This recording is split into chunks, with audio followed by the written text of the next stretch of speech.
Around both China and India are not only large countries, but both are very ancient civilization, has a long ways, and also both countries have a lot of interactions back in the past. So what do you think about the potential, the differences between these two countries, and maybe some commonalities between India and China? Exactly. I've spoken in the past. I think what's happening now is rejuvenation of these two countries. If you look at the history of global trade, let's say 300, 400 years back, India and China, I was told, used to account for about 60% of global trade. But then we know what's happened in the last 200, 300 years. And we've seen a rejuvenation of China and India. China's growth and India is also growing. And then if you look at the population, 1.4 into 2, that's 2.8 of global population of 8 billion. That's almost 1/3. And then look at the GDPs of both the countries, 18, 19 for China and about 4 for India, 22. That's almost 22 to 25% of global GDP. And the mass consumer, the growing population, like India's got a young population, China's maybe a slightly little bit ahead. The consumer markets are here. I think the India plus China, it can be called as a big hub for the world. And as you were saying a few minutes back, if you take the top 1% of both this population, we'll have some of the best in the world, which I fully agree to. Recent history, I think we can keep that aside. But there are 2-3 things which are common between India and China, as I would say. Both have got an ancient history. And then from a values perspective, both have got a family values perspective. Maybe for the last 20-25 years, both the countries have been on a growth trajectory. And that has seen in the growth rates of both the countries. So that's commonality between both the countries.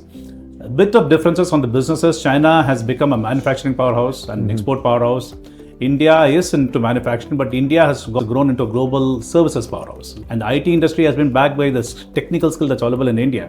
In fact, today, if you go to the US and go to all the top institutes like NASA and all, you find mostly Indians, but there are a lot of Chinese also. So from China's business perspective, China has got scale, speed, execution, and recently a lot of technology, AI and all.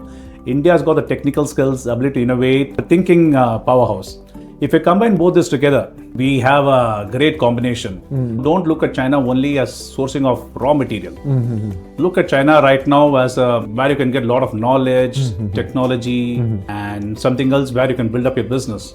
And look at China as a strategy, not only as a supply chain partner. There's been a lot of talk in the last 1 to 2 years about China plus one strategy. That's just people are saying, like, how some manufacturing get moved of China to India. I said, why do you look at China plus one that way? Why don't we club the strengths of China and then strengths of India and make China plus one strategy that way? In fact, one of the major things which you look for in India is, like, a lot of Chinese companies want to invest in India in critical areas. That's a big area which Indian industry is also looking towards too. And recently you would have known that, critical minerals, which China is a powerhouse. India is looking at sourcing a lot of critical minerals. That can be another area of big collaboration. I think India and China have got a big history, a lot of commonalities. They grew up in slightly different ways, but both on a growth trajectory. And I think a collaboration between various strengths between both these countries can lead to India plus China as a global powerhouse rather than China plus one strategy or different strategies. You've been talking about how Chinese companies should look at the Indian market or coming to India and to try to sort of partner with Indian companies to find opportunities in the Indian market. Can you give us a little bit more insight into the opportunities and how Chinese companies should think about India as a potential market, and how should Chinese companies think about Indian companies as potential partners? Exactly. India as a market is a growing market, and consumerism and consumption in India is pretty high. And India is also can be seen as an alternate manufacturing base for Chinese companies. Chinese companies should look at potential partners in India to manufacture in India for Indian markets, and also look at India as another alternate base for exporting the products. One of the biggest successes in India has been the manufacture of smartphones in India. The government has incentivized smartphone manufacturing. So India has become a big powerhouse. And in the past, India has become a big powerhouse for cars manufacturing also. Chinese companies can look at Indian companies and Indian market by partnering with Indian companies to produce for India, as well as look at an alternate export powerhouse.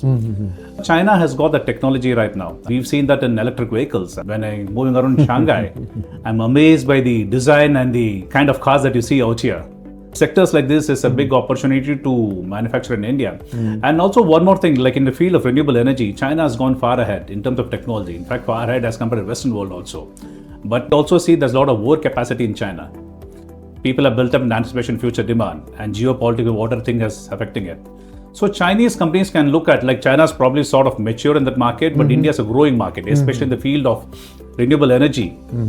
India needs capacities, while China has got huge capacities. So is there a way we can collaborate? Not only in terms of capacity, but also in terms of technology and knowledge transfer. And the third area which Indian companies are looking for to China is also investments from China. In the last few years, there have been lots of issues because of investment from China has been sort of held up. But a collaboration of technology plus investments, along with the looking at Indian partners and looking at India as a market and India as a export base also, that's the way Chinese companies should approach India. I would say India is also a huge country, and India is also, because it's a democracy, the rules, many states have got their own set of rules.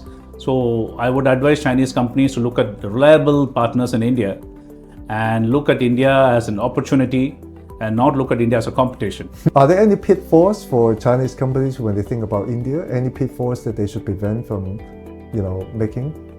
I think they should be aware of the Indian rules and regulations. The way India works is slightly different from China, is because it's a democratic setup. The rules can be different what they encountered in China.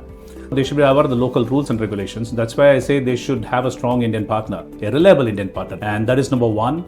And the second, I don't call it as a pitfall, but I think India is actually like every state is a sort of country by itself. We move from one state to another state, the language changes, the cultures changes slightly.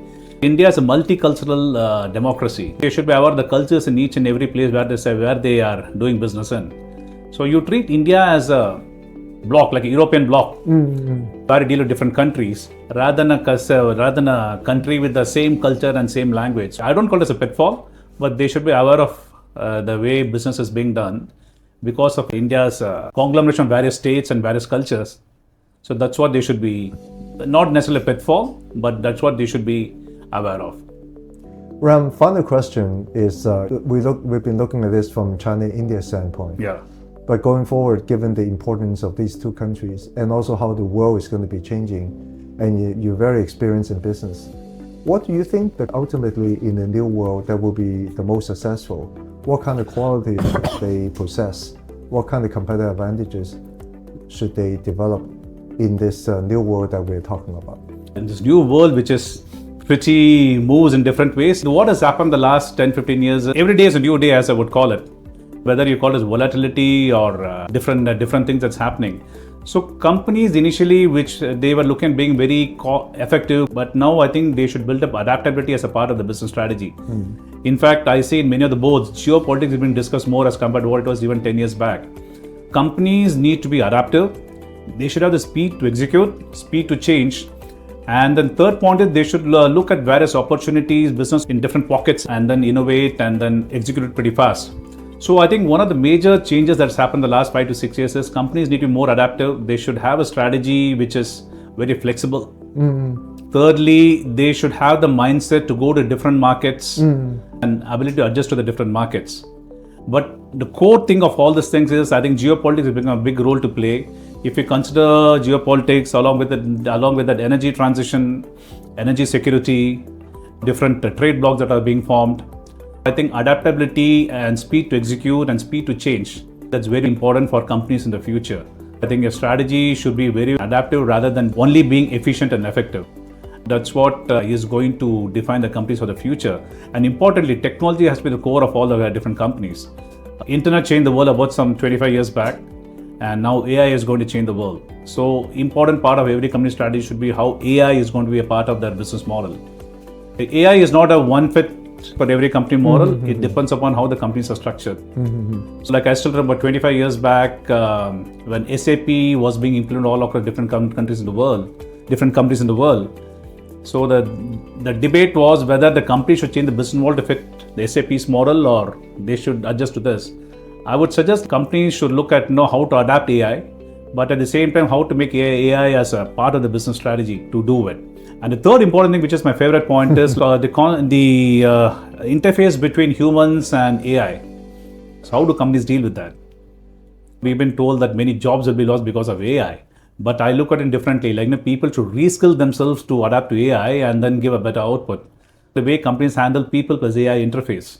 That's another important aspect that companies should look into.